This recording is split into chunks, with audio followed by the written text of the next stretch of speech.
Yes, awesome. Well, Kim, thanks for being here today. How are you doing today? Of course. Honestly, emotional. Yeah? Just lots of emotions going on today with what's going on in life. So, I got you. yeah. Well, with that being said, let's just hop right into it. So, tell us about a time or story or moment in your life where you've struggled in silence. Yeah. I would say a time where I struggled in silence was mostly at my last job. So I think most people know at this point that I quit my job last year just because it was making me so mentally and physically ill. And I didn't really start telling people what was going on or how I was struggling until like the end of it. And I mostly struggled in silence through that because I was having a lot of suicidal thoughts going into work every day. And I'm a lot more honest about having suicidal thoughts, but people don't know how to have that conversation. So, I've mentioned it before, and like people will be silent. And I think in that moment, I'm just like, it's okay to say something. So when I had all of those suicidal thoughts and I was like, dang, this is like the first time in my life where I'm thinking about checking myself into a hospital because I've never been to this point before where I'm driving to work every day just thinking about, okay, like if life was over, things would be great. Like I would feel a lot better. So that's definitely a time where I feel like I struggled in silence just because I feel like people don't know how to have that conversation. And I didn't really know, how to approach it just based on previous experience.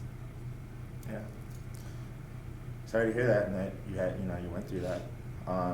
Do you find yourself more commonly going through things on your own, like feeling alone in those moments? Yeah, for sure. And I think that kind of stems from childhood. So I've been dealing with depression and having episodes of depression since high school, probably earlier, but I didn't really know what depression was and like how it showed up until I reached high school. Just because I started dealing with so much early on as a child.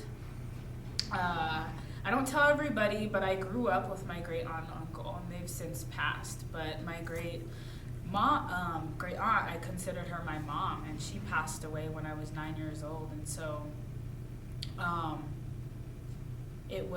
found myself, I found it like just challenging to be able to talk about those things, and lost for words, but. Yeah, I got you. So in those, I guess, when you're dealing with depression, how does that affect you on a daily basis, like your day-to-day life? Yeah, it's challenging to like take care of myself. I just get super stressed. I end up shutting down and retreating, and on the outside to people, it's like, oh, that's just Kim. She's very introverted. Like, it's totally fine that she's, not really talking or not really going out. And that's how it shows up for me. And sometimes it's embarrassing, but I was just talking with my friend right before this, and I was like, my place is a mess right now. Just because I've been so stressed and down, it's like, there's something that you should do, but you like physically can't get yourself to do it. It's like, I know I should do this one thing, but I can't bring myself to do it. Simple things I still do, like I'm still able to like get up a little bit and take a shower, but as I get in those depressive episodes, it gets harder and harder to get out of bed, so I'm rolling out of bed.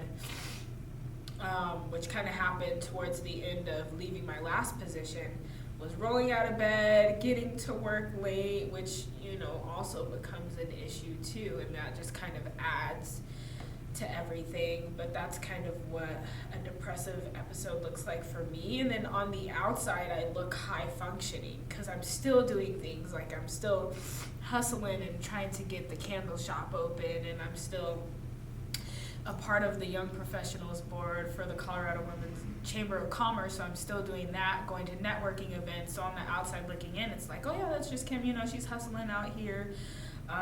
So it looks high functioning on the outside, and then, when I'm home, it's like, okay, I'm struggling to get out of bed, I'm struggling to water my plants, I'm struggling to figure out what to eat, to even eat, and all of those things. Yeah, I get it. Do you find it hard to reach out to others and ask for help when you're not feeling your best self? Sometimes, because I don't really know, when I reach out for help, and if they're like, oh, okay, how can I help you? I'm like, I don't know. So I find it hard to reach out to help, and then, because I also don't want to feel like a burden. I feel like I've dealt with so much, and tend to be a pretty emotional person, that it gets challenging to feel like someone's not assuming like, oh my gosh, here we go again with Kimberlee, she has another thing going on, and so I assume that that's what they're thinking, and I assume that I'm becoming a burden by reaching out and asking for help, and so I just try to figure it out on my own. And part of that does also come again from childhood, of having to figure out so much on my own before I did, start getting help here and there. I got you. So in what moments or situations does reaching out become easy for you? Or it's I can do this without feeling like a burden, or I really need help. At what moment, what does that look like for you? Yeah, I think it's when I try to express or let people know what's going on in bite-sized pieces, if that makes sense. I'll tell them part of the story, but not the whole story. And that kind of helps me start to have a conversation about what's going on. And that doesn't always happen, because sometimes people don't ask further questions. But I try to backtrack if someone's like, how are you doing? And it's like, oh, I'm good. And it's like, oh, actually, I'm not good. These are the things that are going on right now. And, I may not know in the moment, what kind of help I need, but that's kind of the ways that I, try to reach out for help, or in those moments, is just at least tell them a little bit.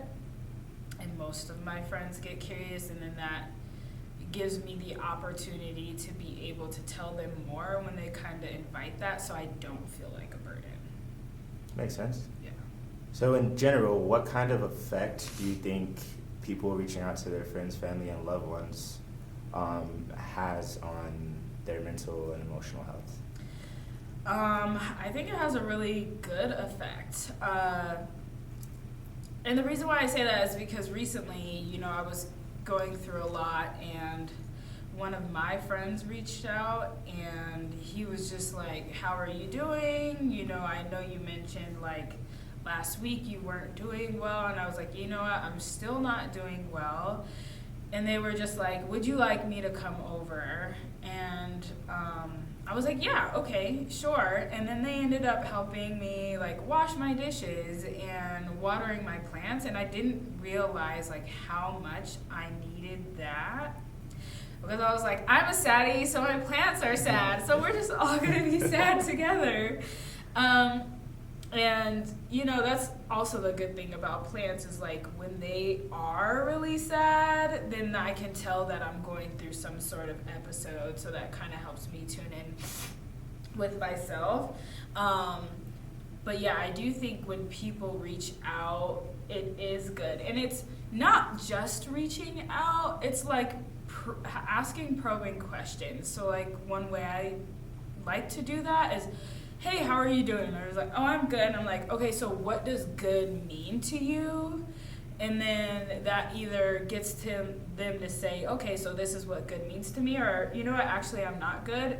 because we're so used to using, oh, I'm good, I'm fine, I'm all right, I'm okay, as an answer versus like really getting at how we're truly feeling. So I think people reaching out is helpful. Yeah, so you would say it's safe to say that if people reached out to you more often or more frequently, it would help your, you know, mental state of mind? Yeah, I think so, because now I'm a lot more open, I would say, in talking about mental health, especially since like I've built my candle brand around self-care, around mental health, and really getting people to think intentionally about their headspace. And so I think reaching out is beneficial.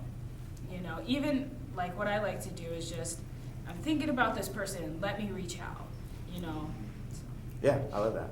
Do you personally think you could be better at reaching out to your cohort? I do. And one way that I've done that is kind of what I just mentioned, is like, as I think about this person, let me reach out. Because as soon as I'm no longer thinking about this person, then I forget to reach out. And then I try to be more intentional about my reach outs, which kind of fights the idea of like reaching out when I think about that person, because I do want to be intentional and I want to make sure that I'm truly checking in on this person, and it's not just like, oh, hey, how are you doing? Okay, bye. You know, I want the interaction to be a lot more meaningful, and I feel like as of late that's been a challenge with some of the things that I have going on in my life, but I try my best because, you know, I just want people to know that they're special. I want people to know that they matter and that I care, you know, and that somebody cares, you know, because we are all going through something. Yeah, 100%. So I know like you have a candle store opening up tomorrow, and you've probably been running around like a chicken with his head cut off.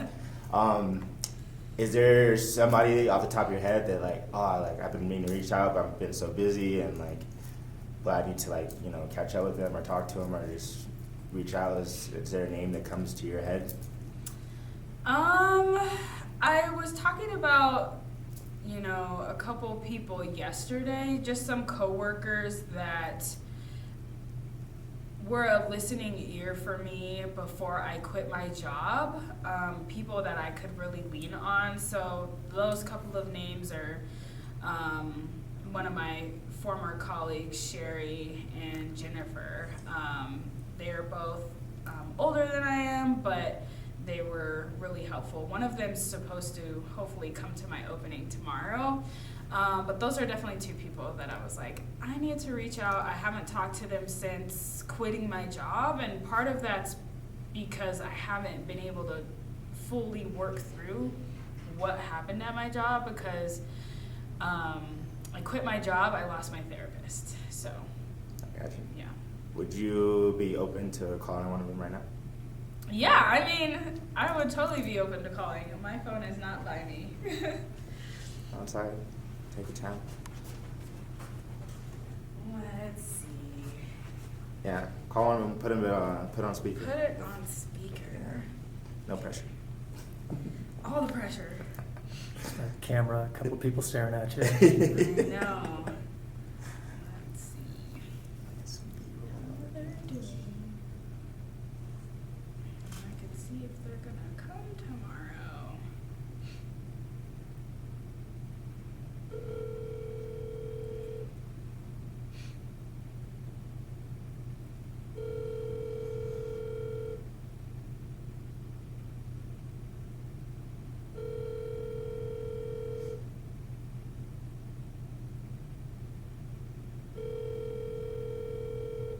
I don't think I've ever actually called them, so I've always texted. But I will totally leave a voicemail. Okay. Hi, this is Siri calling now. Please leave a message and I'll return your call as soon as I can. Thank you. Bye-bye.